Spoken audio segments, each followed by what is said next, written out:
ये गवाही है एक ऐसे इंसान की जिसका मृत्यु एक कार एक्सीडेंट के द्वारा हो जाता है और इन्हें डॉक्टर्स भी बचा नहीं पाते हैं, जिससे इनका मृत्यु हो जाता है। लेकिन जब इस भाई ने अपनी आंखों को खोला तब इन्होंने अपने आप को स्वर्ग में प्रभु यीशु मसीह के सामने पाया और अपने चारों तरफ स्वर्गदूतों को पाता है। सन 1966 में जब गैरी वुड अपने बहन के साथ कार ड्राइविंग कर रहा था, तभी अचानक से सामने से आ रही गाड़ी से इनका एक्सीडेंट हो जाता है और ये टक्कर इतना जोरदार था कि वुड तुरंत ही मर जाता है, लेकिन उनके बहन को बचा लिया जाता है। इस एक्सीडेंट में उसके भाई के चेहरे पर काफी चोट आया था, लेकिन जैसे ही इस एक्सीडेंट के कारण इनका मृत्यु हुआ तब इन्होंने अपने आप को ऊपर उठते हुए पाया और अपने बॉडी को उसी कार के अंदर में देखा क्योंकि उसकी आत्मा उसके शरीर से बाहर निकल चुका था। और तभी इनकी आत्मा को ऊपर उठाया गया और इन्होंने बादल में एक विशाल कीप के आकार के घूमते हुए बादल को देखा जो चौड़ा और बहुत ही चमकीला था। तब स्वर्गदूतों ने इन्हें अपने पंखों के नीचे में ले लिया और इन्हें ऊपर उठा लिया गया। इन्होंने बताया कि जब इनका कार में एक्सीडेंट हुआ था तब उनको बचाने के लिए कुछ बचाव कर्मियां आए और उन्होंने उसके बहन को तो सुरक्षित बचा लिया था, लेकिन उसके भाई को वे लोग बचा नहीं पाए और इसलिए वे लोग उसको डेथ घोषित कर दिया था। उन्होंने बताया कि जब उनका मृत्यु हुआ था उस समय उन्होंने अपने आप को अपने बॉडी से अलग पाया और तब उनको एक असीम शांति का अनुभव हुआ और जो दर्द वे एक्सीडेंट के दौरान हुआ था वे अपने बॉडी पर उन्हें अब कुछ भी दर्द नहीं हो रहा था, बल्कि वे तो पहले से कई गुना अधिक अच्छा महसूस कर रहे थे और उस समय वो बहुत ही ज्यादा खुश थे और उस अनंत शांति को महसूस कर रहे थे। और जब उनको उठाया गया था तब वे उस समय बहुत सारे स्वर्गदूतों को देखा जो मेमने के विषय में गीत गा रहे थे।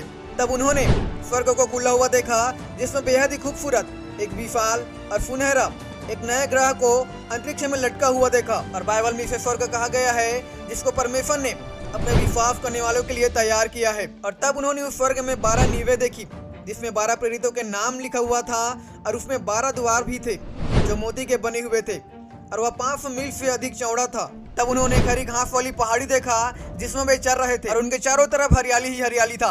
वो जगह देखने में बेहद ही खूबसूरत था, क्योंकि इस पृथ्वी से कई गुना खूबसूरत था।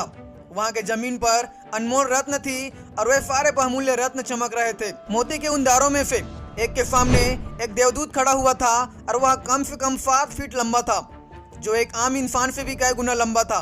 वो बेहद ही खूबसूरत था और उसके पास में एक चमचमाती तलवार था और उसका बाल सुनहरा था और वो बहुत ही ज्यादा चमक रहा था। और उसी शहर के अंदर एक दूसरा स्वर्गदूत था जो कुछ किताबें लिख रहा था। तब इन दोनों स्वर्गदूतों के बीच में कुछ बातें हुआ और उन्होंने वुड को शहर में प्रवेश करने के लिए अनुमति दे दिया। और ये इसलिए हुआ क्योंकि उन्होंने प्रभु यीशु मसीह को अपने उद्धारकर्ता के रूप में ग्रहण कर लिया था। वहाँ पर इन्होंने अपने दोस्तों को देखा जिसका मृत्यु बहुत ही पहले एक एक्सीडेंट के द्वारा हुआ था, जब वे दोनों एक साथ एक स्कूल में पढ़ रहे थे। जब उन्होंने अपने दोस्तों को देखा तब वे बहुत ही ज्यादा खुश हो गए और वे दोनों गले लगने लगे। और तब उसके दोस्त ने उसको स्वर्ग को दिखाया। तब वहाँ पर उन्होंने एक बेहद ही खूबसूरत लाइब्रेरी को देखा जहाँ पर बहुत सारी किताबें थी। उन्होंने वहाँ पर बहुत सारी किताबें देखी जो प्रार्थना के विषय में था और आत्मिक उन्नति के विषय में था। तब उन्होंने एक ऐसी किताब को देखा जिसमें उन मरे हुए लोगों के नाम दिए गए थे जिनको प्रभु यीशु मसीह के पास में पहुंचाया गया था। और सबसे बेहतरीन बात उनके लिए यह था उस जीवन के पुस्तक को देखना जिसमें बहुत सारे मसीहों के नाम लिखा हुआ था। उन्होंने अपना नाम उस जीवन के पुस्तक में देखा और उसमें कहा गया था कि इस मसीह के बहुमूल्य खून के द्वारा पूरा भुगतान कर दिया गया है और इसीलिए उन सभी का वहाँ रहने का अधिकार है। वो इस मसीह को अपने उद्धारकर्ता के रूप में ग्रहण किया है। उन्होंने बताया कि जब कोई व्यक्ति प्रभु यीशु मसीह को ग्रहण करता है और मृत्यु के बाद स्वर्ग में जाता है तब वहाँ पर उनके स्वागत किया जाता है और स्वर्ग में बहुत ही बड़ा आनंद मनाया जाता है और स्वर्ग में हमेशा आनंद उत्सव मनाया जाता है उन बचाए गए पापियों के लिए। तब उसके दोस्त ने उसे परमेश्वर के सिंहासन कक्ष से लगभग 500 गज दूर ले गया जहाँ पर उन्होंने एक बड़ा सा भवन देखा और वे उसके पास में चले गए।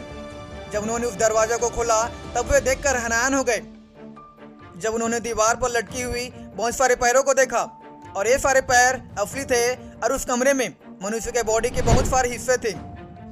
आगे उन्होंने बताया कि जब कोई मसीह और इस मसीह से प्रार्थना करता है तब इस मसीह उनके प्रार्थना को परमेश्वर के सम्मुख में लेकर रखता है और उनके प्रार्थनाओं के उत्तर को एक स्वर्गदूत के द्वारा पृथ्वी पर भेजा जाता है। और यह ठीक वैसे ही था जैसे दाऊद के साथ में हुआ था और उसके प्रार्थना को परमेश्वर अपने स्वर्गदूत के द्वारा पृथ्वी पर भेजा था। और कई बार मसीहों को उनके प्रार्थना का उत्तर उन्हें जल्दी मिल जाता है और कई बार उनके उत्तर उन्हें लेट से मिलता है। उन्होंने एक मसीह की भीड़ को देखा जिनमें बहुत से लोग बैठे हुए थे और एक साथ मिलकर वे लोग प्रार्थनाएं कर रहे थे। उनके बीच में चमत्कार हो रहा था और स्वर्गदूत उनके लिए चमत्कार लाते थे। उन्होंने बताया कि जब वे परमेश्वर से मिले तब परमेश्वर ने उन्हें वापस जाने के लिए कहा ताकि जो कुछ उन्होंने स्वर्ग में देखा था उन सभी बातों का पृथ्वी पर उन लोगों को बताए जो विश्वास नहीं करते हैं कि स्वर्ग सचमुच है। और उन्हें बोला कि इस पृथ्वी पर परमेश्वर के आत्मा का एक बड़ा लहर आएगा और प्रार्थना को विशेष जोर दिया जाएगा और चमत्कारों का एक बड़ा विस्फोट होगा। लोग चमत्कार को देखेंगे। प्रभु यीशु मसीह ने इस भाई के द्वारा लोगों को तक संदेश को पहुंचाया और बोला कि लोग शैतान की बातों पर विश्वास न करें कि वे अभी भी बंधन में हैं और वे अयोग्य हैं, लेकिन हर एक को छुटकारा मिल गया है यीशु मसीह के द्वारा।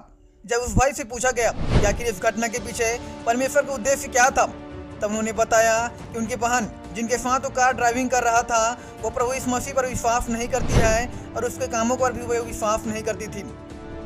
लेकिन जब उसके भाई का एक्सीडेंट हुआ और वह मारा गया तब उसकी बहन परमेश्वर को पुकारने लगी और रोने लगी और इस मसीह के नाम से अपने भाई के लिए प्रार्थना कर रही थी और अपने भाई को वह बुला रही थी। और उसके प्रार्थना के कारण उसके दोस्त और उसके भाई जो स्वर्ग में थे वे उसके प्रार्थना को स्वर्ग तक सुन पा रहे थे।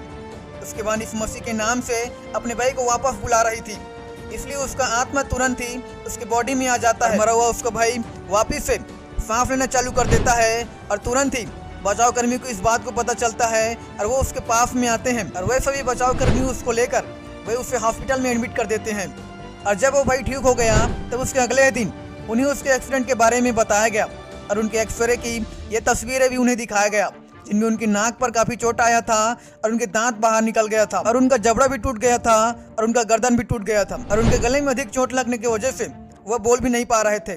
जब उनकी आंखें हॉस्पिटल में खुली तब उन्होंने प्रभु यीशु मसीह को हॉस्पिटल में देखा जो उनके कमरे में आए और उनके पास में आया। उन्होंने प्रभु यीशु मसीह के दोनों हाथों को देखा जिनमें छेद थी और उनके सिर पर कांटों का मुकुट भी था। प्रभु यीशु मसीह ने उस भाई के गले पर हाथ रखकर उन्हें देखकर मुस्कुराया और उसके बाद वो वहां से गायब हो गया।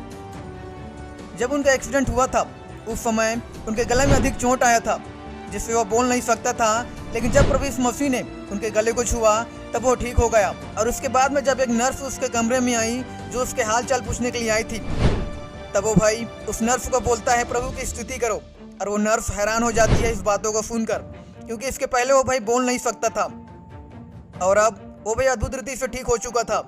और इस प्रकार से प्रभु यीशु मसीह ने उस भाई को मृत्यु से बाहर निकाला और आज परमेश्वर उसकी गवाही को कई लोगों के बीच में इस्तेमाल कर रहा है और उसके गवाही के द्वारा बहुत सारे लोग विश्वास में भी आ रहे हैं। यीशु मसीह आपसे भी प्यार करता है और वो आपको हर एक पापों से आजाद करना चाहता है और बचाना चाहता है।